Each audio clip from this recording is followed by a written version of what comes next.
ओम नमः। श्री महावीराय नमः।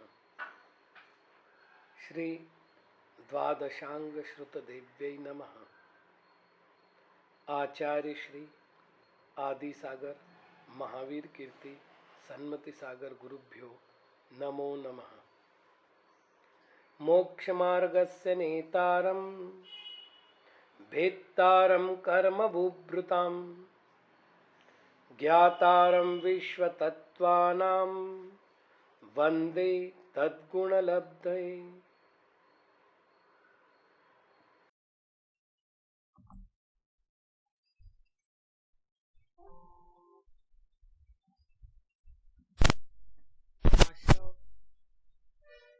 तत्व का व्याख्यान होने के उपरांत बंद पदार्थ का वर्णन किया जाता है। आश्रव कारण है और बंध उसका कार्य है। अतः आश्रव प्रथम समयवर्ती परिणति है, बंध उसके अगले समय में होने वाला कार्य है।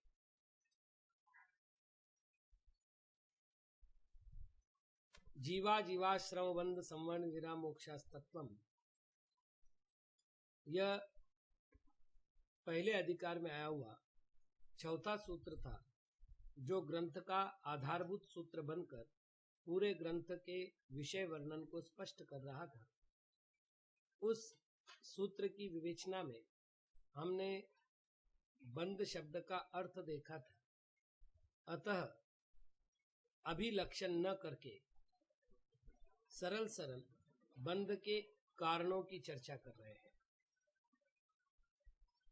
मिथ्या दर्शना विरति प्रमाद कषाय योगा बंद हेतवः। इसमें योगा पर्यंत अर्थात योगाहा पर्यंत 5 कारण हो गए। पहला मिथ्या दर्शन, दूसरा अविरति, तीसरा प्रमाद, चौथा कषाय और 5वां योग। ये बंद हेतवः, बंद के हेतु है। अब इस सूत्र को ठीक से समझना अनिवार्य है। मिथ्या दर्शनावृत्ति प्रमाद कषाय योगा, यहाँ जो विसर्ग का लोप हुआ है वो आगे आए हुए ब के कारण से हुआ है और ग में आए हुए आकार के कारण से हुआ है। अर्थात यहाँ पर विसर्ग है और ये जो शब्द है वो प्रथमा विभक्ति का बहुवचन है, अकारांत शब्दों का, पुल्लिंग में। इसी प्रकार बंद हेतु शब्द है, पुल्लिंग में प्रथमा विभक्ति के बहुवचन में बंद हेतवः शब्द बनता है। अर्थात ये पांचों प्रथमा विभक्ति में रखे गए हैं, अर्थात कर्तृवाच्य में रखे गए हैं, कर्ता के रूप में रखे गए हैं, और बंद हेतवः ये भी कर्तावाचक रखे गए हैं। इसका अर्थ मिथ्या दर्शन भी बंद का कारण है, अविरति भी बंद का कारण है, प्रमाद भी बंद का कारण है, कषाय भी बंद का कारण है और योग भी बंद का कारण है। वर्तमान में एक मान्यता चल पड़ी है कि कषायों के कारण से स्थिति और अनुभाग बंद होता है और योग के कारण से प्रकृति और प्रदेश बंद होता है। अतः बंद के 2 ही कारण हैं।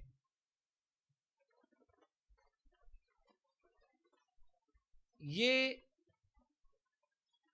मत कहां तक उचित है, इस पर विचार करने के लिए इस सूत्र के तह तक जाना आवश्यक है। यदि कषाय और योग ये दो ही बंध के कारण माने जाए तो फिर मिथ्या दर्शन, अविरति और प्रमाद इनको बंध का कारण नहीं मानना होगा, जबकि ग्रंथों में बंध के कारण स्वीकार किए गए हैं। प्रतिक्रमण आदि ग्रंथों में भी इन्हें बंध का कारण माना गया है। जो अगला सूत्र है अर्थात दूसरा सूत्र है, उस सूत्र में एक विशेष बात दी गई है और उसके अनुसार कषाय का अर्थ कषाय ना होकर के मिथ्या दर्शन से आर्द्रीकृत परिणाम का कहा है। मतलब मैं आपको आचार्य महाराज का वाक्य, आचार्य श्री पूज्यपाद महाराज का वाक्य ही स्मरण करा दूं। अतो मिथ्या दर्शनाद्यावेशाद आद्रीकृतस्यात्मनः, स कषाय शब्द का अर्थ उन्होंने किया है मिथ्या दर्शन आदि, और वो आदि शब्द से अविरति, प्रमाद और कषायों का ग्रहण करना है। ऐसे आर्द्रीकृत आत्मा का सर्वतः योग विशेषात, इस तरह योग शब्द का प्रयोग किया है।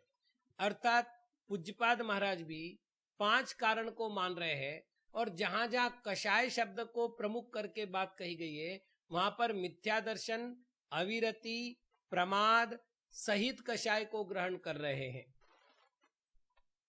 अतः केवल 2 ही कारण बंध के नहीं हैं, कषाय अपने साथ मिथ्या दर्शन, अविरति और प्रमाद को भी ग्रहण करके चलता है। अतः 2 के 5 कारण हो जाएंगे। एक विशेष चर्चा यहां करना योग्य है कि प्रतिक्रमण आदि ग्रंथों में, समयसार आदि ग्रंथों में अर्थात आध्यात्मिक ग्रंथों में और गोमठ सारादिक ग्रंथों में अर्थात द्रव्यानुयोग के आगम ग्रंथों में बंध के 4 प्रत्यय स्वीकार किए हैं। पहला मिथ्या दर्शन, दूसरा अविरति, तीसरा कषाय और चौथा योग। अर्थात प्रमाद को बंध प्रत्यय के रूप में स्वीकार नहीं किया। तो यहां एक प्रश्न उपस्थित हो सकता है कि क्या आचार्यों के मतों में कोई अंतर है? तो उत्तर होगा नहीं। इसमें केवल भेद और अभेद इस प्रकार का अंतर किया गया है। जब प्रमाद के अवांतर भेदों को अविरति और कषाय में अंतर्निहित कर लिया जाता है तो प्रमाद को ग्रहण करने की आवश्यकता नहीं पड़ती। उदाहरण के लिए प्रमाद के 15 भेद हैं, उनमें से 4 विकथाएं हैं। जो विकथाएं अविरति के कारण से और कषायों के कारण से होती है, तो हम उनको अविरति अथवा कषाय में अंतर्निहित कर सकते हैं। 4 कषाय स्वयं कषाय में सम्मिलित हो जाएगी। इस तरह 8 प्रमाद हो गए। इंद्रियों के 5 विषय अविरति में समाहित हो जाएंगे, निद्रा अविरति में हो जाएगी और स्नेह ये कषाय में हो जाएगा। इस प्रकार 15 प्रकार के प्रमादों के भेदों का जो समारोप है वह या तो अविरति में हो जाएगा या कषाय में हो जाएगा। ऐसा जिन्होंने किया उन्होंने प्रमाद को बंध का कारण नहीं माना, और जिन्होंने इनको उनमें गर्भित नहीं किया उन्होंने उसे बंध के कारणों में स्वीकार किया। इस प्रकार 4 और 5 की संख्या आचार्यों के द्वारा स्वीकृत हुई। तो ये केवल संख्या भेद है, अर्थ भेद नहीं है, ऐसा जानना चाहिए। अतत्व श्रद्धान को मिथ्या दर्शन कहते हैं। संकल्प पूर्वक त्याग नहीं करने को अविरति कहते हैं। धर्म कार्य में अनुत्साह रखने को प्रमाद कहते हैं। सद्गुणों को कृश करने का कार्य जिनके द्वारा होता है उन परिणाम विशेषों को कषाय कहते हैं। और मन वचन काय के निमित्त से आत्मा के प्रदेशों में जो परिस्पंदन होता है उसे योग कहते हैं। ये उन बंध हेतुओं का स्वरूप है। अब इनके अवान्तर भेद भी बहुत अधिक है।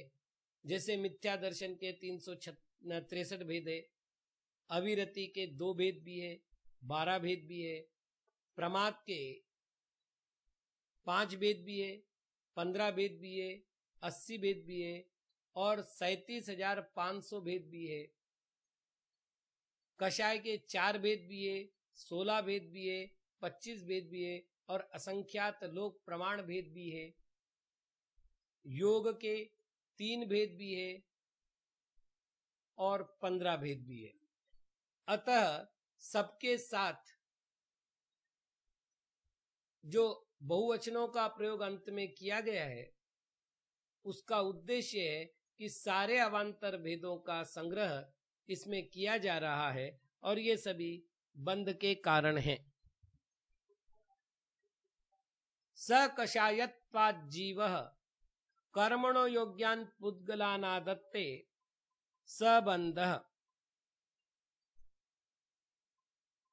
सकषायत्वात् ये कारण दिया है। सकषाय शब्द का अर्थ है कषायेन सहितम। अव्ययी भाव समास है। अव्ययी भाव समास में सह अव्यय है जो अव्यय का पूर्व निपात हो जाता है। तो जो कषाय के साथ है ऐसे जीव का कर्म के योग्य पुद्गलों को ग्रहण करने का कार्य है, उसे बंध कहते हैं। सरल है। यहां केवल 2 प्रश्न उपस्थित हो सकते हैं कि सकषाय नहीं है उनमें भी बंध पाया जाता है। जैसे कि 11वें, 12वें और 13वें गुणस्थान में कषाय नहीं है किंतु वहां पर सातावेदनीय नामक पुण्य प्रकृति का बंध होता है। अतः सकषायत्वात् ये हेतु ठीक नहीं है। यहां पर होना चाहिए सकषाय योगत्वात् या योगाभ्याम।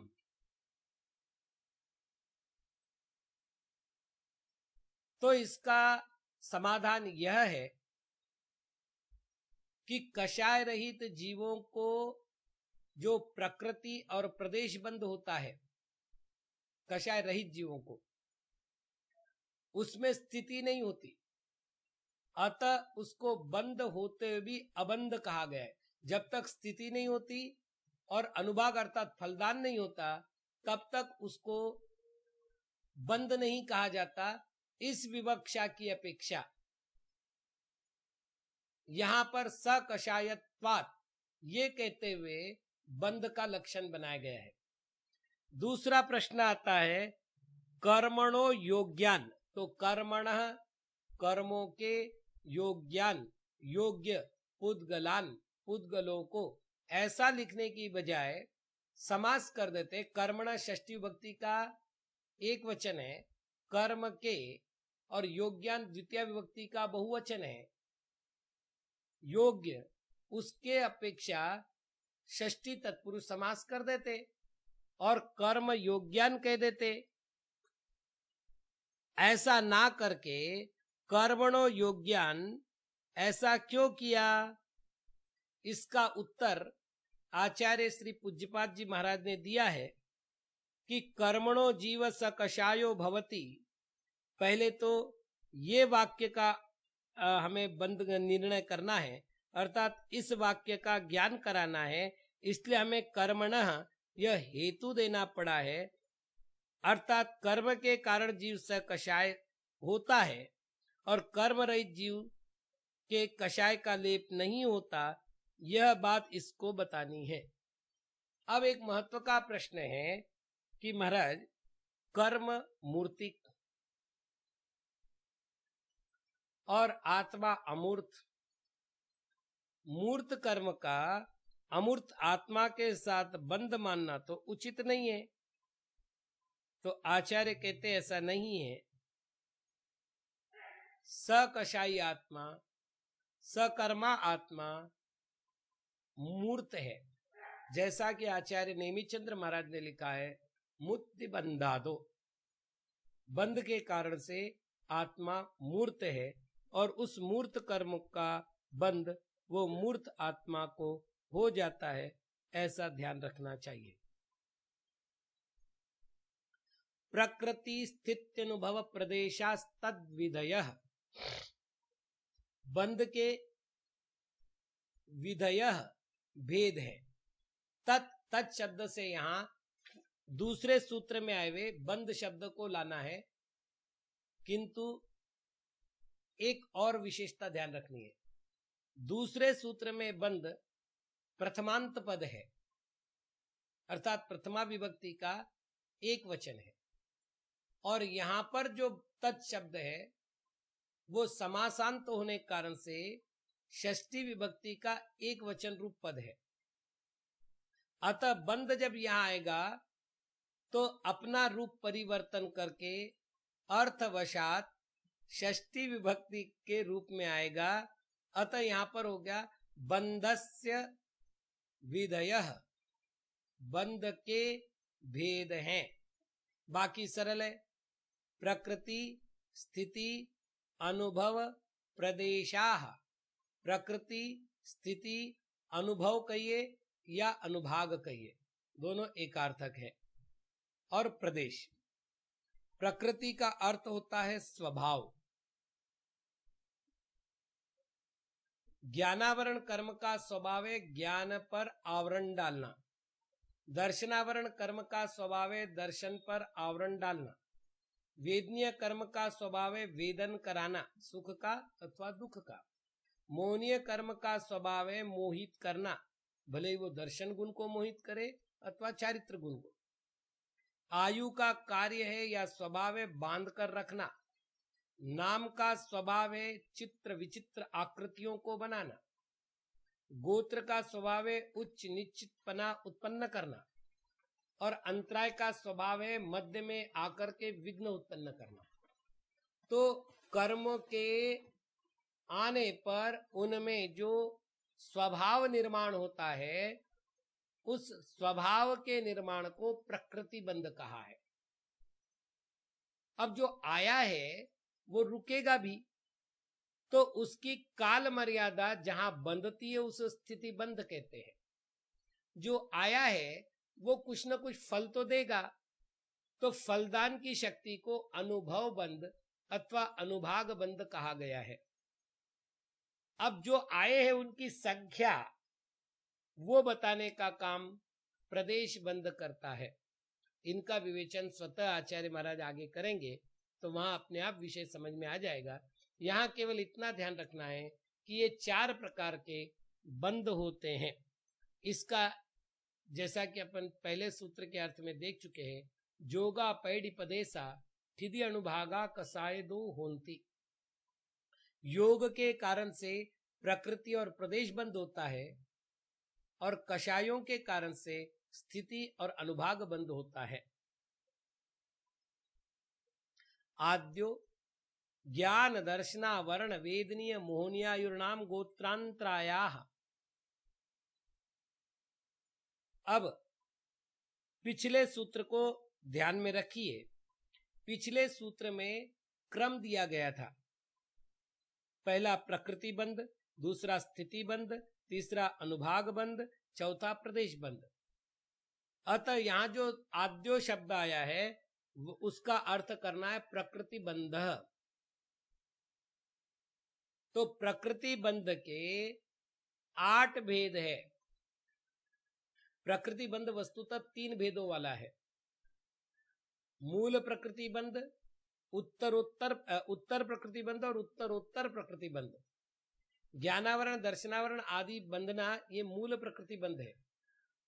5 ज्ञानावरण, 9 दर्शनावरण आदि जो भेद है वो उत्तर प्रकृति बंध है।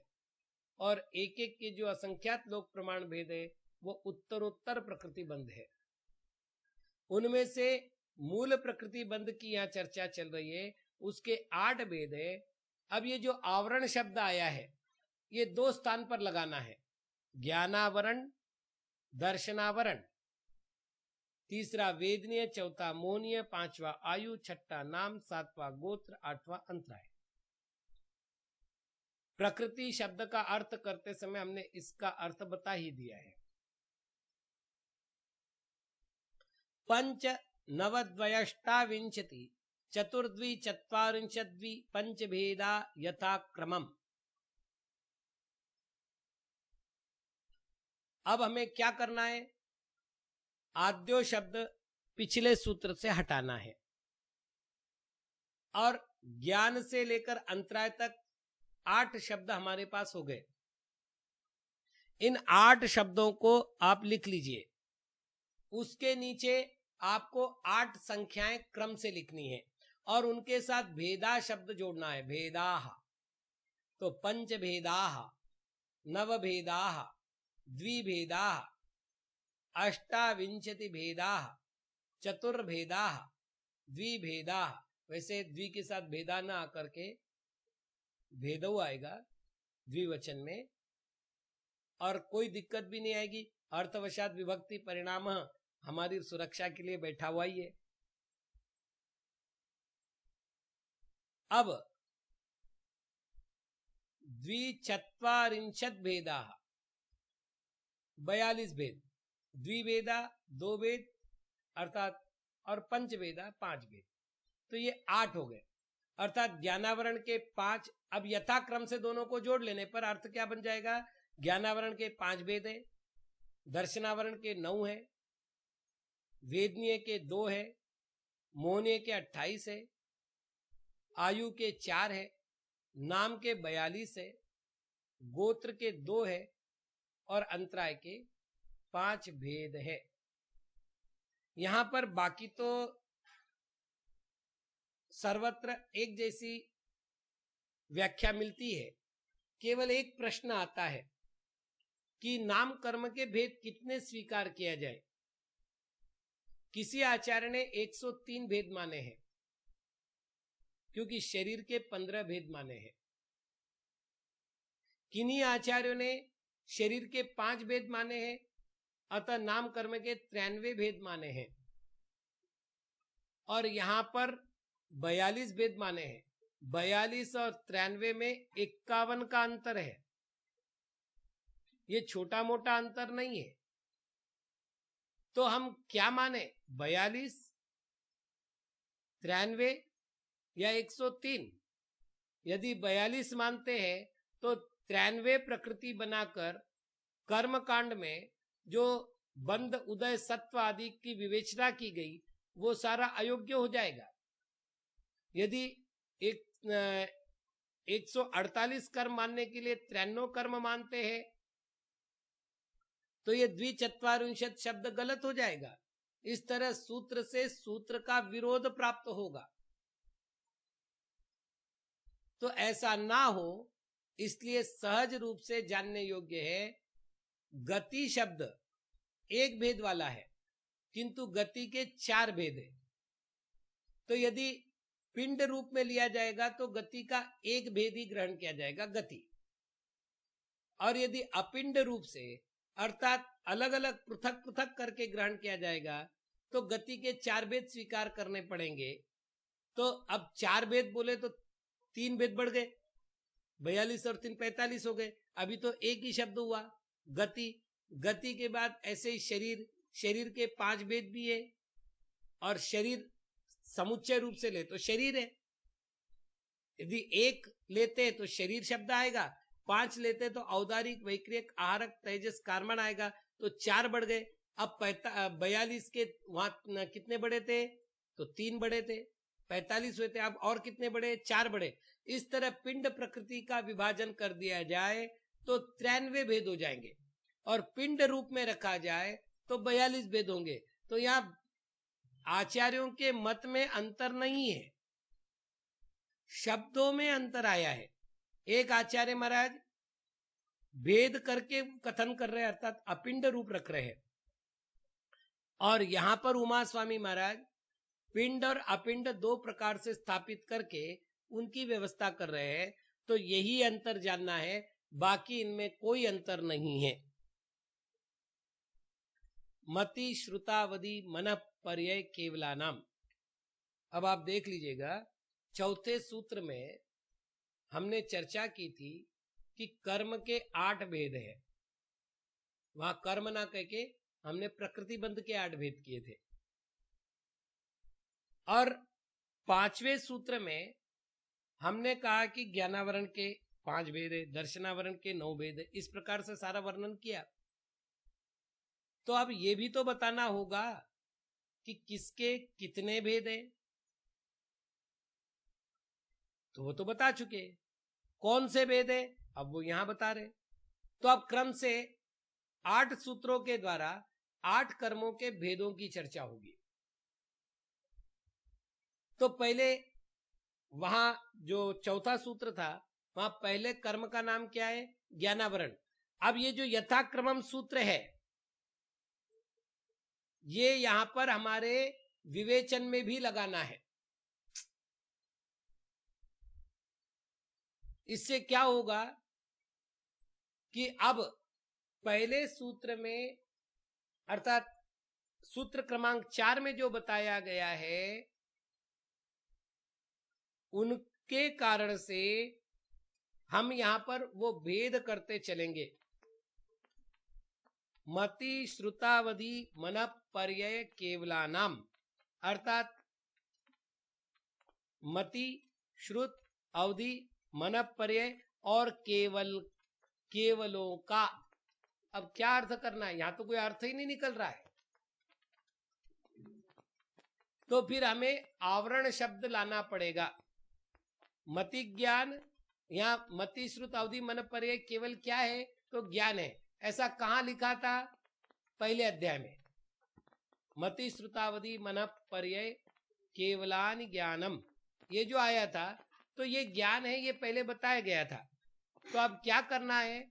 मति श्रुतावधि मन पर्यय केवलानाम, मति श्रुत अवधि और मन पर्यय और केवल, इनके आवरण होते हैं। अब यहां पर आवरण शब्द लाना है, केवल आवरण होते हैं। या फिर हम यूं कर लेवे, मति ज्ञानावरण, श्रुत ज्ञानावरण, अवधि ज्ञानावरण, मन पर्यय ज्ञानावरण और केवल ज्ञानावरण, ये ज्ञानावरण के 5 भेद होते हैं।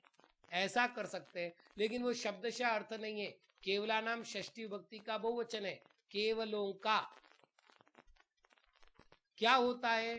तो आवरण होता है, अर्थात 5 ज्ञानों का आवरण होता है। अतः ज्ञानावरण के 5 भेद होते हैं। ऐसा अर्थ हमें व्यवस्थित रूप से बना लेना चाहिए। चक्षु, रचक्षु, रवधि केवलानाम, निद्रा, निद्रा निद्रा, प्रचला, प्रचला प्रचला, स्त्यान गृध्यश्च। दर्शनावरण कर्म के 9 भेद है। चक्षु, अब साथ में दर्शनावरण शब्द लगा लो। अचक्षु, अवधि, केवल। अब वैसा ही यहां पर षष्ठी विभक्ति का बहुवचन है, अतः दोनों प्रकार से अर्थ किए जा सकते हैं। इसी तरह निद्रा दर्शनावरण, निद्रा निद्रा दर्शनावरण, प्रचला दर्शनावरण, प्रचला प्रचला दर्शनावरण और स्त्यान वृद्धि दर्शनावरण। जो चक्षु दर्शन को प्रकट नहीं होने देता वो चक्षु दर्शनावरण, जो चक्षु दर्शन को प्रकट नहीं होने देता वह चक्षु दर्शनावरण, जो अवधि दर्शन को प्रकट नहीं होने देता वो अवधि दर्शनावरण, जो केवल दर्शन को प्रकट नहीं होने देता वो केवल दर्शनावरण। ये चार तो दर्शनावरण की भेद हो गए। और निद्राओं के 5 भेद है। सबसे पहले निद्रा, मद, खेद, परिश्रम जन्य थकावट, इनको दूर करने के लिए नींद लेने का नाम है निद्रा। निद्रा पर पुनः निद्रा आने का नाम है निद्रा निद्रा। जो क्रिया आत्मा को चलायमान करती है उसको कहते हैं प्रचला। इसके कारण से जीव बैठा भी होता है तो सोता रहता है। इसमें बैठे बैठे ही नेत्र, शरीर सारे विक्रिया करते हैं। प्रचला की पुनः पुनः आवृत्ति को ना प्रचला प्रचला कहते हैं। इसके कारण से लार आदि निकलना आदि कार्य होते हैं। और अंत में स्त्यान वृद्धि, शक्ति से बाहर का काम निद्रा की अवस्था में करके आएगा और उसे कुछ भी पता नहीं चलेगा। ये स्त्यान वृद्धि है।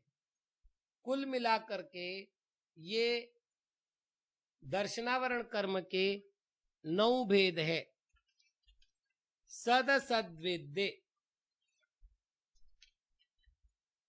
सत असत 2 शब्द अलग कर लीजिए। और वेद्य वेदनीय कर्म के लिए आया शब्द है और द्विवचन है। अतः अर्थ हो गया सद्वेद्य असद्वेद्य, ये 2 वेदनीय कर्म के भेद है। जिसके निमित्त से शारीरिक मानसिक सुख की प्राप्ति होती है उसे सतवेदनीय, प्रशस्त वेदनीय, साता वेदनीय कहते हैं। और जिससे शारीरिक मानसिक आदि दुखों की प्राप्ति होती है उसे असाता वेदनीय, असत वेद्य या अप्रशस्त वेदनीय कहते हैं।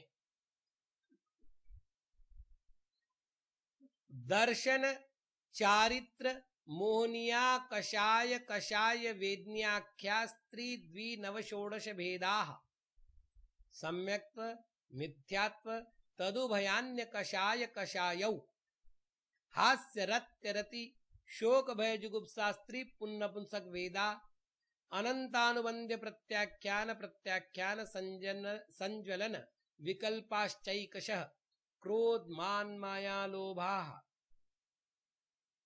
अब इस सूत्र का अर्थ बड़े व्यवस्थित ढंग से निकालने की आवश्यकता है। पहले हम 3 भेद कर लेते हैं। मोहनीय कर्म के 3 भेद, दर्शन, चारित्र, मोहनीय।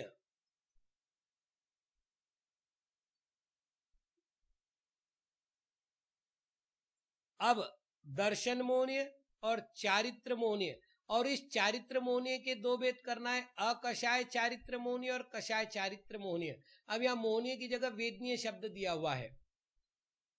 देखिए आचार्य परंपरा बड़ी गंभीर होती है। जो कषाय रूप भावों का वेदन कराता है, वेदन कराना, अनुभव कराना, उनको कहते हैं कषाय वेदनीय। और जो अकषाय अथवा नो कषाय रूप भावों का वेदन कराता है उसको कहते अकषाय वेदनीय अथवा नो कषाय वेदनीय। ये किसके भेद है? तो चारित्र मोहनीय के भेद है।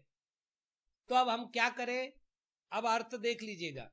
दर्शन मोहनीय, मोहनीय शब्द इधर लगा दीजिए पहली बार, दर्शन मोहनीय।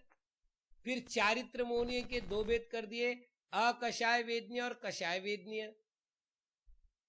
ये 3 भेद हो गए। तो आगे शब्द दिया है त्रि।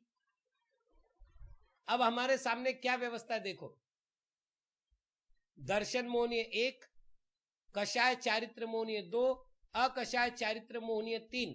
ये 3 भेद हो गए। अब इनके साथ यथाक्रमम के साथ 3 संख्या अब ले आओ,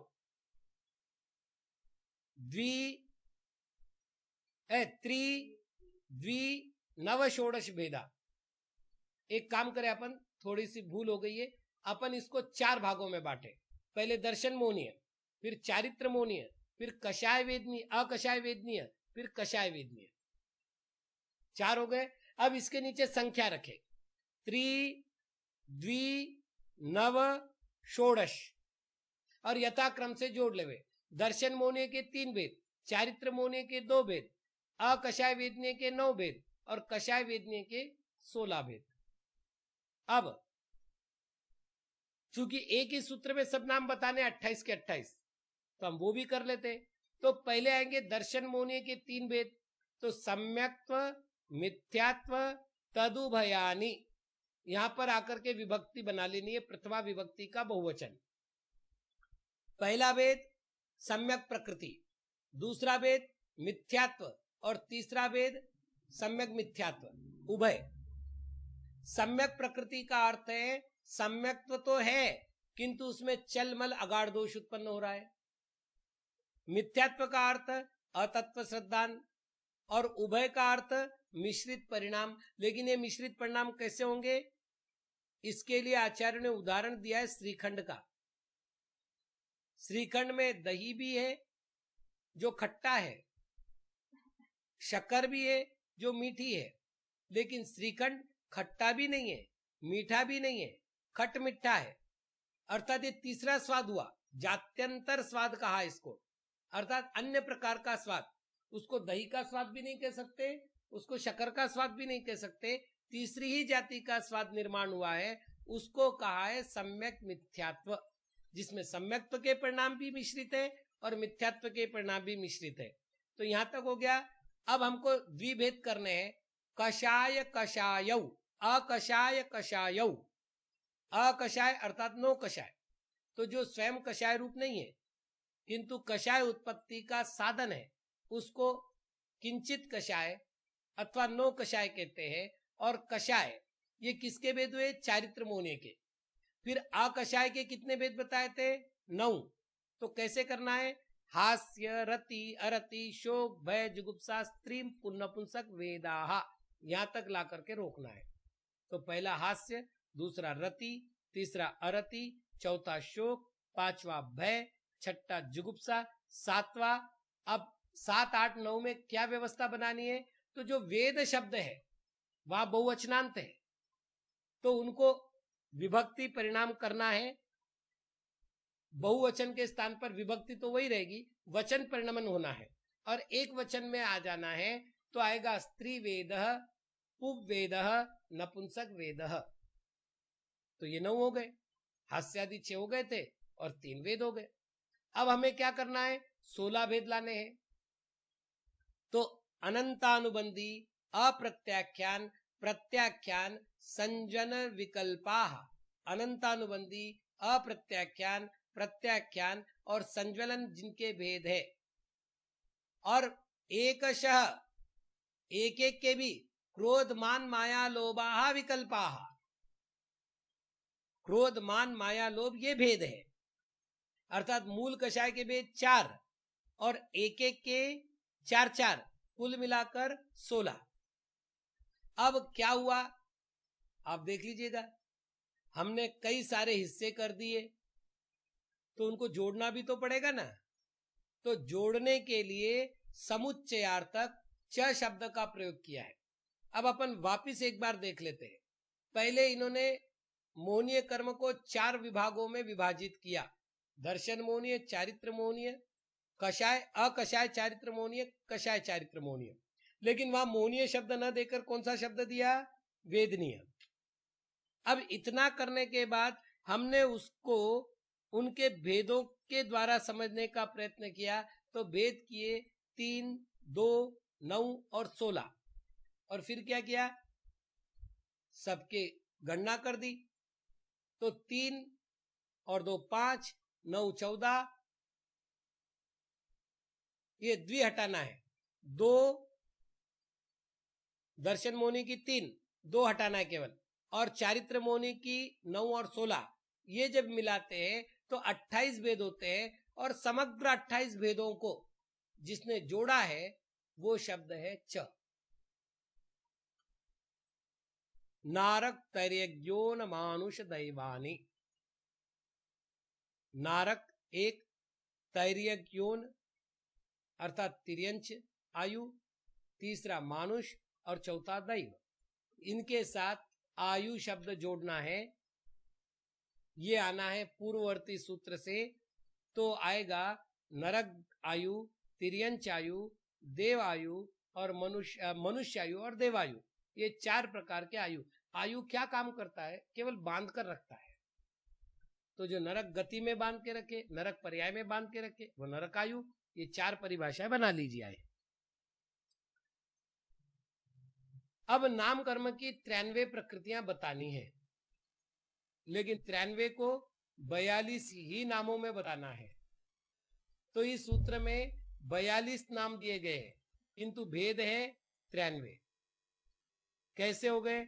गति, जाति, शरीरांगोपांग, निर्माण, बंधन, संगात, संस्थान, सहनन, स्पर्श, रस, गंध, वर्णानुपूर्व्या, गुरु लघुपघात, परघातात तपोद्योतोच्छ्वास, विहायोगतयः, प्रत्येक शरीर, रस, सुभग, सुस्वर, शुभ, सूक्ष्म, पर्याप्ति, स्थिरादेय, यशः कीर्ति, सेतराणि, तीर्थकरत्वं च।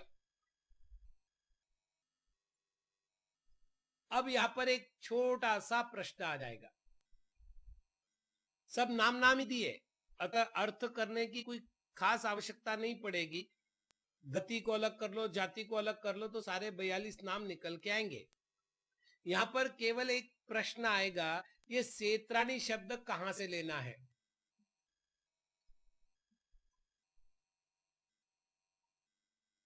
प्रश्न समझ में आया? अब सूत्र की यही गरिमा होती है, क्योंकि पूरा सूत्र है, पूरा सूत्र है तो हम कहां से लेवे? तो आप देख लीजिएगा, विहायो गतयः के बाद में, मतलब विहायो गतय प्रथमा विभक्ति का बहुवचन है, अर्थात विभक्ति का पूर्ण करके उसको पद बना दिया। इसका अर्थ ये पद अलग हो गया। जैसे नमो अर्यंताणम पद अलग है, नमो सिद्धाणम पद अलग है। क्यों? तो अर्यंताणम ये विभक्ति प्रयोग है, चतुर्थी का बहुवचन, क्योंकि नमा का योग में चतुर्थी का प्रयोग होता है। चतुर्थ या षष्ठी प्राकृत का एक सूत्र है, षष्ठी का प्रयोग वहां हो गया है, लेकिन है वो चतुर्थी। चतुर्थ या षष्ठी शब्द का प्रयोग है वहां। खैर, अपन मूल बात करें तो जैसे नमो अर्यंताणम पद भिन्न है। क्यों भिन्न है? वहां पर विभक्ति पूरी कर दी गई। तो यह विहायो गतय पद भिन्न है। क्यों? यहां पर विहायो गति के साथ उन्होंने विभक्ति का प्रयोग कर दिया। अब शुरू हो रहा है प्रत्येक शरीर शब्द से। तो प्रत्येक शरीर का 1, त्रस 2, सुभग 3, सुस्वर 4, शुभ 5, सूक्ष्म 6, पर्याप्ति 7, स्थिर 8, आधे 9 और यश कीर्ति 10। स इत्राणी, यहां स और इतर शब्द का अव्ययी भाव समास हुआ है। और अव्ययी भाव समास क्या करता है? अव्यय को पहले रखता है, तो सह अव्यय था, सह का हकार का लोप हो गया और सह का स बचा, और स का पूर्व निपात हो गया, तो स इत्राणी, जो इतर के साथ है। इतर का अर्थ हमने क्या किया था? विरुद्ध, अपने प्रतिपक्षी धर्म के साथ है। जैसे प्रत्येक शरीर का विरुद्ध है साधारण शरीर, त्रस का विरुद्ध है स्थावर, सुभग का है दुर्भग, सुस्वर का दुस्वर, शुभ का अशुभ, सूक्ष्म का बादर, पर्याप्ति का अपर्याप्ति, स्थिर का अस्थिर, आधे का अनादे, यश कीर्ति का अयश कीर्ति।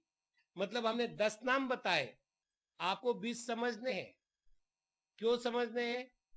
क्योंकि हमने यहां पर उसको सेत्राणी शब्द के साथ जोड़ा है। अब एक और बात आती है, तीर्थकरत्वम, ये अलग कर लिया।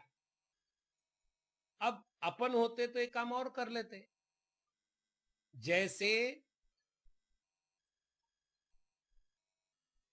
गंध और वर्ण के बाद, अनुपूर्वी के बाद अगुर लघु आदि सब एक एक संख्या वाले हैं।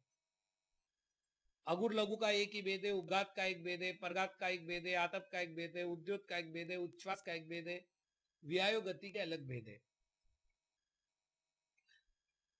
प्रशस्त व्याहगति, अप्रशस्त व्याहगति, ये दो भेद है।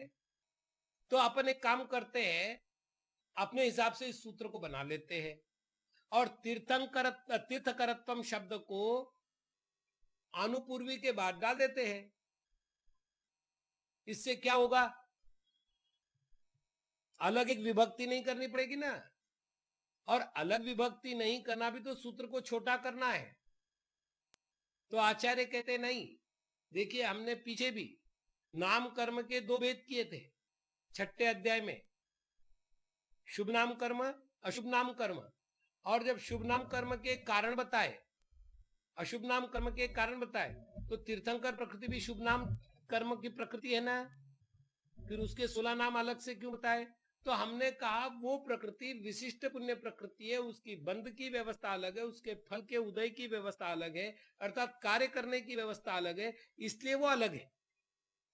तो जब वो अलग है ही है, प्रकृति किसकी? नाम कर्म की, लेकिन वो अलग है ही, तो उसका जब भी उच्चारण करेंगे उसको अलग रखेंगे। अलग रखने का फल क्या होगा? हमने तीर्थकरत्वम अलग रख दिया। अब देखो आप कितने कितने भेद हो गए। अब आप थोड़ा सा गंभीरता से विचार कर लीजिएगा। गति से लेकर के व्यायोगतयः, यहां तक एक बार विभक्ति का प्रयोग हुआ है। प्रत्येक शरीर से लेकर क्षेत्राणि तक एक बार विभक्ति प्रयोग हुआ है, अर्थात ये दूसरा हिस्सा हो गया। और उसके बाद तीर्थकरत्वम, ये तीसरा हिस्सा हो गया। अब जब तीन तीन हिस्से हो गए एक सूत्र के, तो इस सूत्र को जोड़ने की प्रक्रिया भी तो होनी चाहिए। तो इसके द्वारा, अर्थात चकार के द्वारा इस पूरे सूत्र को जोड़ दिया गया। अर्थात विभाजन करो और जब आपको समझ में आ जाए, सारे को जोड़ करके संख्या बना लो, तो कुल मिलाकर ये सारा कार्य चकार के द्वारा किया गया है। उच्चैर नीचैश्च, उच्च और नीच, ये गोत्र कर्म के दो भेद है। जिसके कारण से लोक पूजित कुल में जन्म होता है उसे उच्च गोत्र कहते हैं। जिसके कारण से नीच कुल में जन्म होता है, लोक निंद कुल में जन्म होता है, उसे नीच गोत्र कहते हैं। इस प्रकार ये दो भेद हो गए, और इन दो भेदों के अवान्तर भेदों का कथन करने के लिए यहां पर चकार का ग्रहण किया गया है। यानी नीच और उच्च ये मुख्य रूप से दो भेद है, दो ही भेद नहीं है। अब एक प्रश्न आएगा, जैसे इक्ष्वाकु कुल है, नाथ कुल है, मतलब नाथ वंश है, इक्ष्वाकु वंश है, काश्यप वंश है, वगैरह कई सारे तो वंश है। क्या सब एक जैसे हैं? फिर दूसरा आएगा ब्राह्मण वंश के अवान्तर भेद, क्षत्रिय वंश के अवान्तर भेद, शूद्र वंश के अवान्तर भेद, क्या सब एक जैसे होंगे? तो नहीं, उनके और भी अवान्तर भेद है, उनका भी इनमें संग्रह कर लेना चाहिए। अन्यथा क्या होगा? हमने कह दिया उच्च गोत्र है, तो उच्च गोत्र अर्थात उच्च वंश में जन्म हो गया, तो उच्च वंश में हमने ले लिया, मान लेते इक्ष्वाकु वंश, तो नाथ वंश का क्या करेंगे? क्योंकि महावीर उसमें जन्म ले रहे। हरिवंश का क्या करेंगे? जिसमें शांति कुंतु अर जन्म ले रहे। तो ऐसे बहुत से प्रश्न उपस्थित होंगे, तो सभी का समुच्चय करने के लिए भी यहां पर चकार का प्रयोग किया गया है, अर्थात चकार के द्वारा अनुक्त का संग्रह कर दिया गया है। दान लाभ भोगो भोग वीर्याणाम, वापिस एक बार, षष्ठी विभक्ति का बहुवचन है। दान लाभ भोग और उपभोग विषयक अंतराय होता है, अर्थात दान संबंधित अंतराय, दान देने की इच्छा है, दान दे नहीं पा रहा है। लाभांतराय कर्म का उदय आया, लाभ लेने की इच्छा है, लाभ ले नहीं पा रहा है। भोगांतराय कर्म का उदय आया, जो वस्तु एक बार प्रयोग में आती है उसको भोग कहते, भोगने की इच्छा है, भोग कर नहीं पा रहा है। बार बार प्रयोग करने का नाम उपभोग है, उपभोग करने की इच्छा है, उपभोग कर नहीं पा रहा है, अंतराय हो रहा है। और वीर्य अर्थात सामर्थ्य, उत्साह नहीं हो रहा है, कार्य तो कर रहे हैं, वैसा उत्साह नहीं जग रहा है, ये जो अंतराय आ रहा है या कार्य करने की सामर्थ्य ही उत्पन्न नहीं हो रही, ये जो कार्य हो रहा है वो वीर्यांतराय कर्म के उदय से हो रहा है। तो इन पांचों संबंधित, अब इनको ऐसा क्यों लिखा गया? देखिए मेरे को वापिस एक बार कहना है, हमने ज्ञानावरण के संबंधित भी ऐसा ही देखा था, मति श्रुतावधि मन परे केवला नाम। दर्शनावरण संबंधित भी पहले 4 के संबंधित ऐसा ही देखा था, चक्षु, रचक्षु, रवधि, केवला नाम। तो ऐसा क्यों किया? नहीं, इनका पहले वर्णन हो चुका है गुणों के रूप में। जहां देखिए आप, दान लाभ भोगो भोग वीर्याणी च, ये क्षायिक सम्यक्त्व के क्षायिक भावों के प्रकरण में हुआ था। द्विनवाष्ट ये सद्विदोष चतुर्वेद में ज्ञान का वर्णन 8 प्रकार का, दर्शन का वर्णन 4 प्रकार का हुआ था। मति श्रुतावधि मन परे केवलानी ज्ञानम में तो 5 प्रकार के ज्ञानों का वर्णन ही किया था। तो ये आत्मा के गुण है और कर्म आत्मा के गुणों को बाधित करता है। तो इन्होंने कहा दान लाभ भोग उपभोग वीर्य का के यानी इस रूप जो गुण है उनको जो बाधित करता है वो कर्म है। इसलिए यहां षष्ठी विभक्ति का बहुवचन रखा गया है। इस प्रकार से हमारा प्रकृति बंध का वर्णन पूरा हुआ। अब स्थिति बंध का वर्णन प्रारंभ होता है।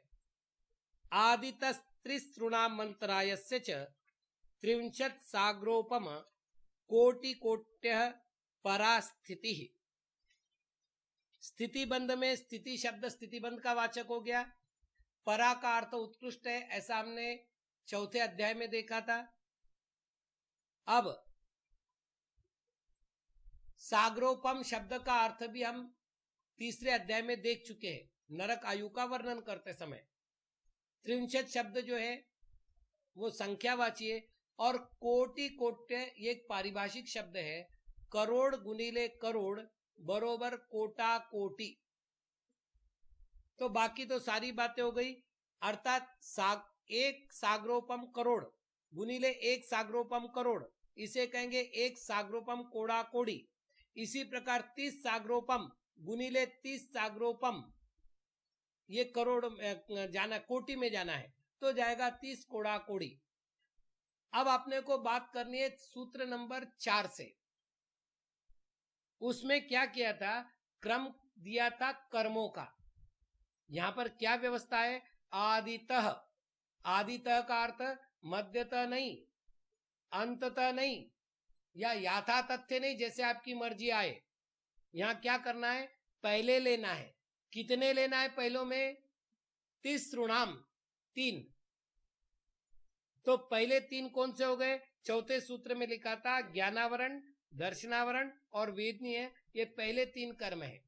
तो आदित्य त्रिसृणाम अर्थ हो गया इस वाक्य का ज्ञानावरण, दर्शनावरण और वेदनीय।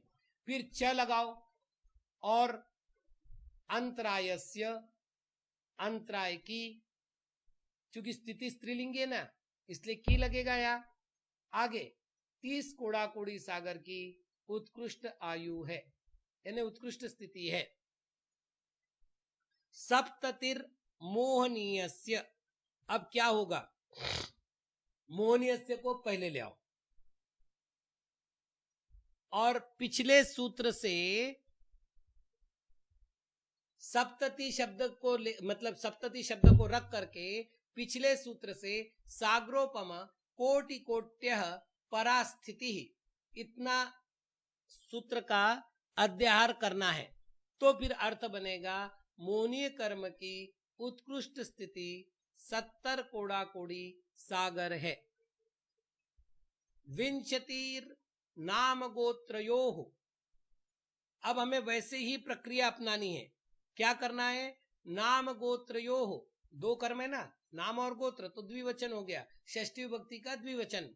नाम गोत्रयोः विंशति साग्रोपम कोटि कोट्य परास्थिति, अर्थात नाम और गोत्र की उत्कृष्ट स्थिति 20 कोड़ा कोड़ी सागर की है। त्रयस्त्रिंशत् सागरोपमाण्यायुषः, त्रयस्त्रिंशत् यानी 33। अब परा शब्द पीछे से लाना है, साग्रोपम कोटि कोट्य नहीं लाना है। क्यों?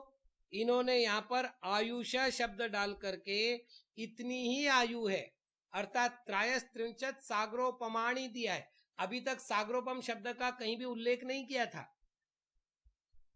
क्यों? क्योंकि अध्यार हो रहा था। यहां अध्यार नहीं करना है, ये नियम बताने के लिए कह रहे आयुष आयु कर्म की त्रयस्त्रिंशत् साग्रोपमाणी परास्थिति। पीछे से क्या आएगा? परास्थिति अर्थात आयु कर्म की उत्कृष्ट स्थिति 33 सागर की है। अपरा द्वादश मुहूर्ता वेदनीयस्य। पहले वर्णन काय का चल रहा था? उत्कृष्ट स्थिति का। अब यहां पर परा नहीं कह के वो अपरा कह रहे, मतलब अब नया विषय प्रारंभ हो गया अपरा स्थिति का। अपरा स्थिति किसकी? वेदनीय की। तो स्थिति शब्द वहीं से लाना है क्योंकि उसमें कोई परिवर्तन नहीं है, तो यहां लिखने की आवश्यकता नहीं है। अपरा स्थिति किसकी? वेदनीयस्य। तो हम अर्थ कैसे बनाएंगे?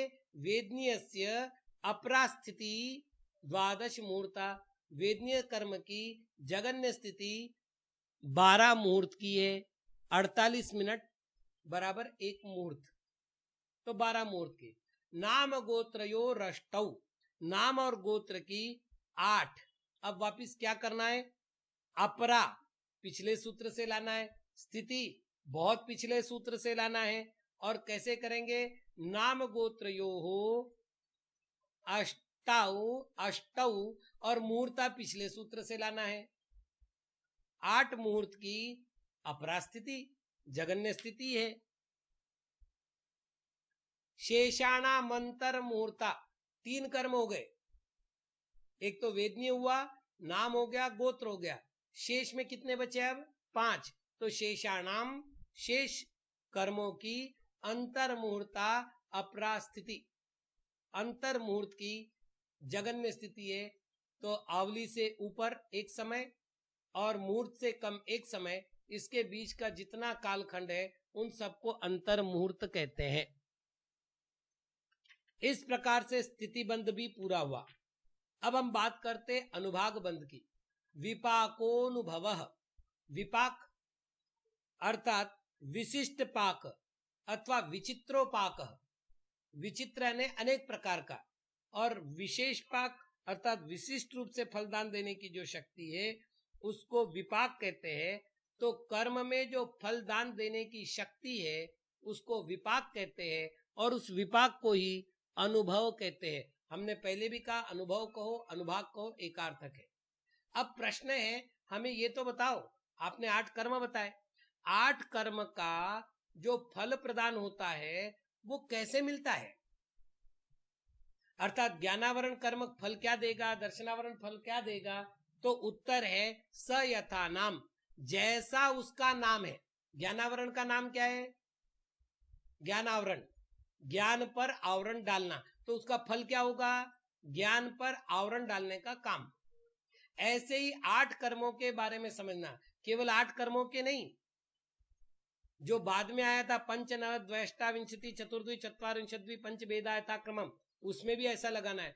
और भी आगे बढ़ो तो एक एकविद वगैरह मति ज्ञानावरण कर्म के जो भी भेद आएंगे उसमें भी ऐसा ही लगाना है। कर्म जब भी फल देगा वो अपने नाम के अनुसार देगा।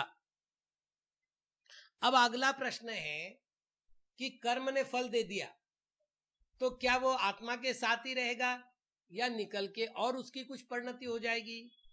तो आचार्य महाराज उत्तर दे रहे हैं ततश्च निर्जरा, ततः उसके बाद निर्जरा, निर्जरा होती है। अब यहां पर चकार का प्रयोग क्यों किया? 90वें अध्याय में एक सूत्र आएगा तपसा निर्जरा च, और यहां सूत्र है ततः निर्जरा। इन दोनों का संबंध बनाना है। निर्जरा के 2 भेद है, अविपाक निर्जरा, सविपाक निर्जरा। तप आदि के द्वारा जो निर्जरा होती है उसको अविपाक निर्जरा कहते हैं, जो मोक्ष का कारण है। और जो निर्जरा कर्म का उदय हुआ, फल प्राप्त हुआ और निकल गया, तो आत्मा से दूर हो गया, वो भी निर्जरा, उसको अविपाक निर्जरा कहते हैं। सविपाक निर्जरा कहते हैं। सविपाक निर्जरा संसार मार्ग है, अविपाक निर्जरा मोक्ष मार्ग है। तो 90वें अध्याय में अविपाक निर्जरा का वर्णन है। चकार से यहाँ अविपाक निर्जरा को ग्रहण करना है कि एक और भी निर्जरा होती है। यहाँ उसका प्रकरण नहीं है, लेकिन एक और भी निर्जरा होती है। और वहां क्या कहेंगे, एक और भी निर्जरा होती है, यहाँ इसका प्रकरण नहीं है। तो ततः उसके बाद निर्जरा होती है, ये एक निर्जरा हुई, दूसरी निर्जरा भी होती है, ये बताने के लिए चकार का प्रयोग हुआ। अब ये भी प्रकरण पूरा हुआ। अब प्रश्न है कि प्रदेश बंध किसे कहते हैं? तो नाम प्रत्ययाः सर्वतो योग विशेषात् सूक्ष्मैक क्षेत्रावगाह स्थिताः सर्वात्म प्रदेशेष्वनंतानंत प्रदेशाः। नाम प्रत्ययाः, जैसे नाम है, जैसे कारण है, कारणों के नाम है, वैसे सर्वतः सभी ओर से, योग विशेषात, योग विशेष के कारण, सूक्ष्म और एक क्षेत्रावगाह में रहने वाले, अर्थात एक क्षेत्र में ही निवास करने वाले, सर्व आत्म प्रदेशों, संपूर्ण आत्म प्रदेशों में, अनंतानंत प्रदेशा, अनंतानंत पुद्गलों के प्रदेश है, वो प्रदेश आत्मा से बंधते हैं, उन्हें ही प्रदेश बंध कहा जाता है। ये सारी बात हो गई। लेकिन एक बात है महाराज, शुभ पुण्य से अशुभ पापस से आपने कहा था, पुण्य पाप का तो आपने अभी तक कोई वर्णन ही नहीं किया। ये कर्म के भी तो पुण्य कर्म और पाप कर्म भेद है, ये भी आपने नहीं किया। तो भी हम संक्षेप में बता देते हैं। सद्वेद्य शुभायुर नाम गोत्राणि पुण्यम। सद्वेद्य अर्थात सातावेद्य, शुभ आयु अर्थात शुभ आयु। अब ये जो शुभ शब्द है वो और लगाने हैं, अर्थात नाम के साथ भी और गोत्र के साथ भी। तो शुभ नाम और शुभ गोत्र ये पुण्य है। पुण्य किसे कहते हैं? तो आचार्य भगवान पूज्यपाद स्वामी जी ने सर्वार सिद्धि में लिखा है कि जिनके द्वारा आत्मा पवित्र होता है, पुनाति आत्मानम इति पुण्यम। और इस सूत्र की टीका में लिखा है शुभम प्रशस्तमिति यावत। शुभ कहो या प्रशस्त कहो, एकार्थवाची है। तो जो आत्मा को पवित्र करता है, ऐसे कर्म को पुण्य कर्म कहते हैं। ये मूलतः 8 कर्मों में से 4 है, सातावेद्य, शुभ आयु, शुभ नाम और शुभ गोत्र। अतोन्यत पापम, अतः इससे अन्यत जो बचे हुए कर्म है, अब जितने भी बचे हुए हैं, पापम वो पाप है। पाप का अर्थ है पाति रक्षति आत्मानम शुभात इति पापम, जो आत्मा की शुभ से रक्षा करता है, अर्थात आत्मा को शुभ में प्रवृत्ति नहीं करने देता, उसको पाप कहते हैं। तो 4 घातिया कर्म नियम से पाप है, पहला नियम। उसके बाद अशुभ आयु, अशुभ नाम, अशुभ गोत्र, ये भी पाप है। और असातावेद्य पाप है। मतलब 8 कर्मों में से 4 कर्म पुण्य है और 8 कर्म पाप है। इस प्रकार से हाँ, आघाती कर्म के 2 भेद करने, पुण्य रूप आघाती कर्म, पाप रूप आघाती कर्म। तो पुण्य रूप भी वही है, पाप रूप भी वही है। अतः कितने हो गए? 8 कर्म पाप रूप हो गए और 4 कर्म पुण्य रूप हो गए। इति मोक्ष शास्त्रे अष्टमो अध्याय। इति अर्थात इस प्रकार ये मोक्ष शास्त्र में 8वां अध्याय पूर्ण हुआ। ओम नमः।